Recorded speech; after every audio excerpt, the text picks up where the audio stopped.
So good morning everyone, good morning ma'am.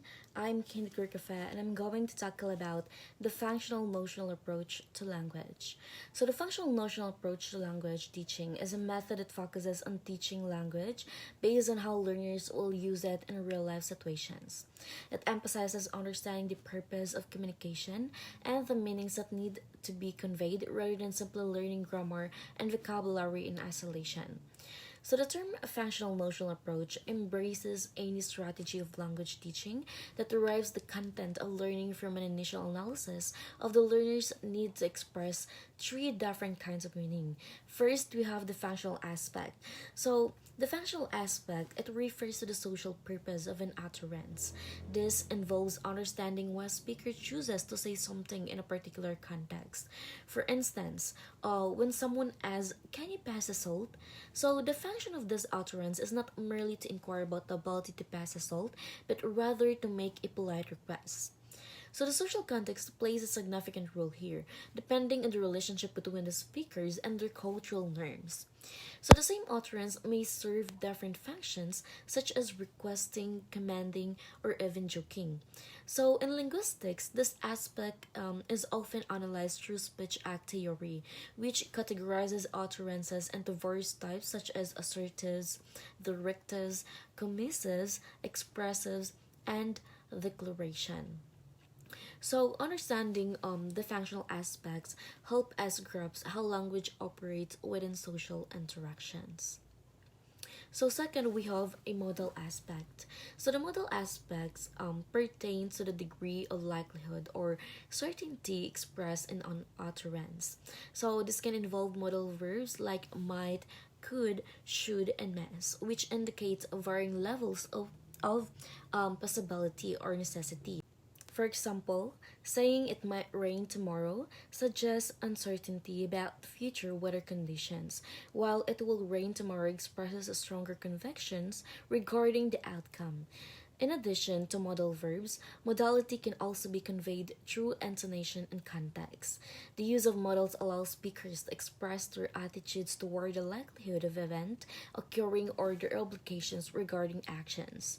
So this aspect is crucial for understanding how speakers navigate uncertainty and convey their beliefs about reality. Third, we have conceptual aspect. So the conceptual aspect focuses on the meaning relations expressed by forms within sentences.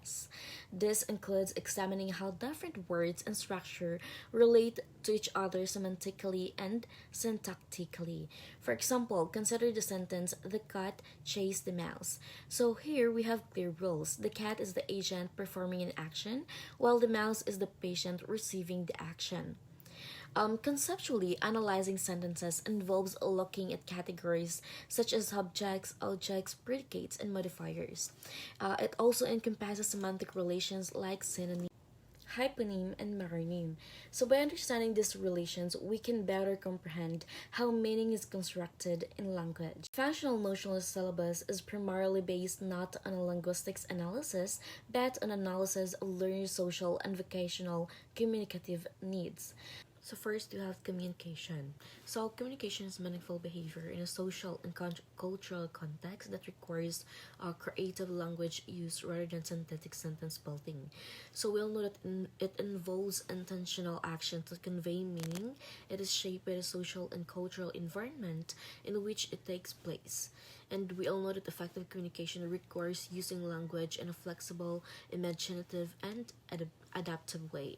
And it's more than just constructing grammatically correct sentences. It involves using language to convey meaning, express ideas, and connect with others. So second, we have the language, and it is constructed around language functions and notions. And functions such as evaluating, persuading, arguing, informing, agreeing, questioning, requesting, expressing emotion, and semantic grammatical notions such as time, quantity, space, location, and motion.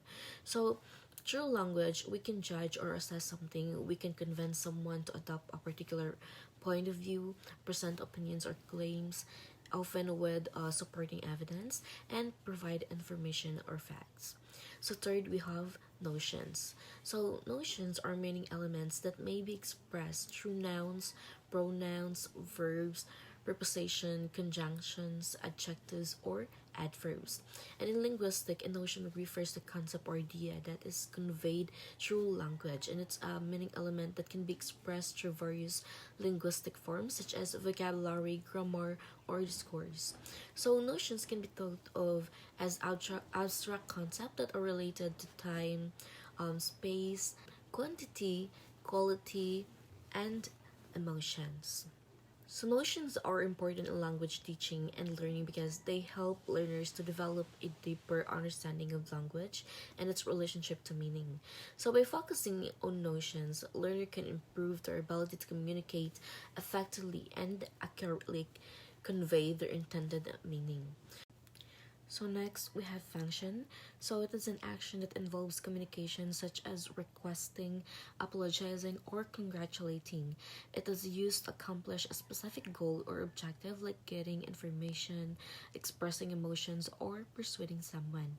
And typically involve communications between at least two people, whether spoken, written, or non-verbal. So next is situation. So it refers to the context or circumstances in which communication takes place. It's the real life setting or scenario where language is used to interact with others. So the components of a situation is first you have the people involved in the communication such as speakers, listeners, or readers. Second, we have the physical location where the communication takes place such as like for example the classroom or restaurant. Third, we have the time period or moment when the communication occurs such as during a meeting, at lunchtime, or during conversations. So an example of situation is like ordering food at a restaurant, participating in a business meeting. So I'll be considering the situation.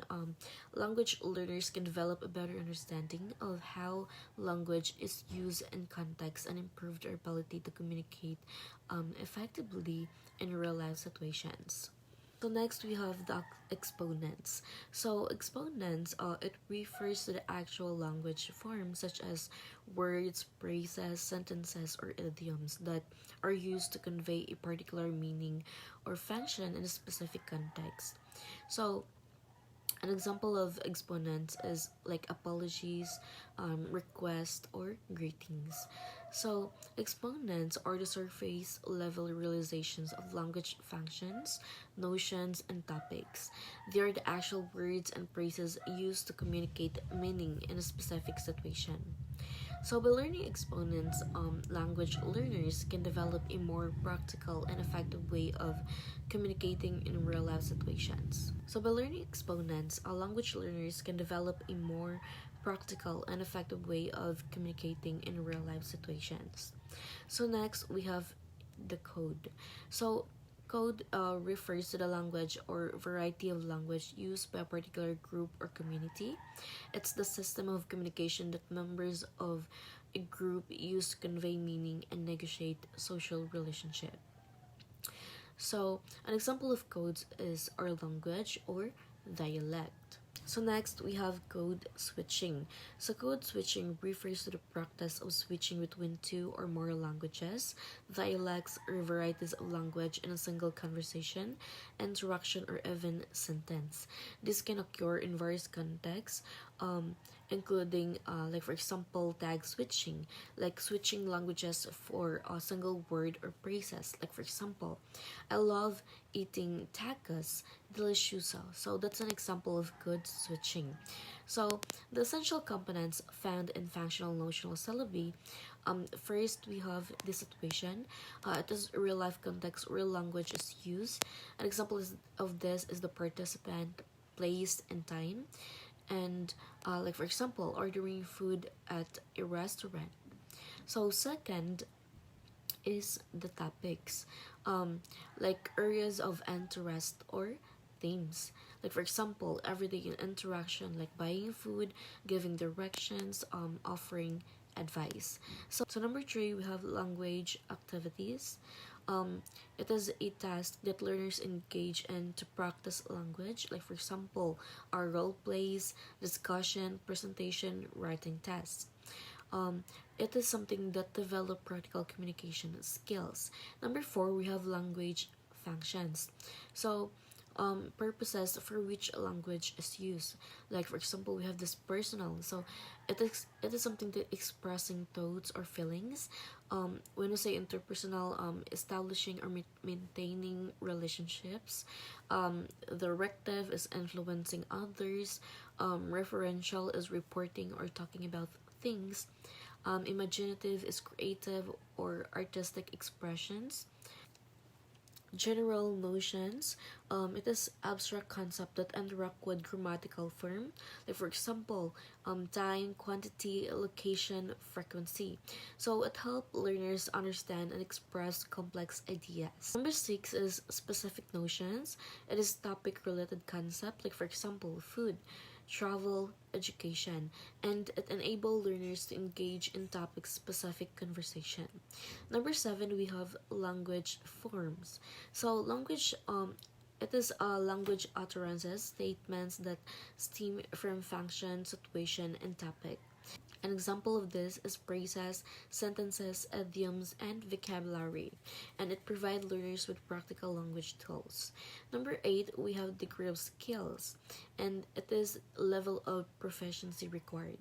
An example of this is basic, intermediate, or advanced. So it set achievable goals for learners. So the functional notional approach is a pioneering language teaching methodology that emphasizes practical communication skills, focusing on real-life situation, language functions, and notions that empower learners to effectively convey meaning and interact with others.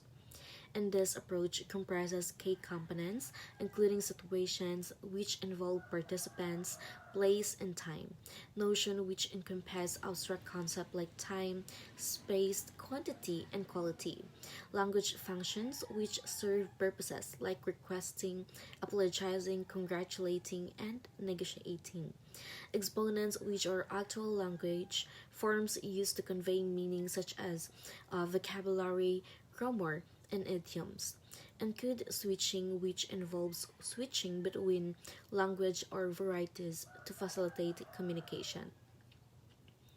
So by adopting this approach, learners benefit from improved communication, increased confidence, enhanced creativity, and better understanding of language and its relationship to meaning. Furthermore, the functional notional approach has significant implications for teaching, emphasizing learners centered instruction, task based activities, and flexibility to accommodate diverse learning styles, and approach translate to using real life scenarios, role plays, and project based learning to teach language, ultimately creating engaging, relevant, and effective learning experiences that empower learners to succeed in an increasingly interconnected world.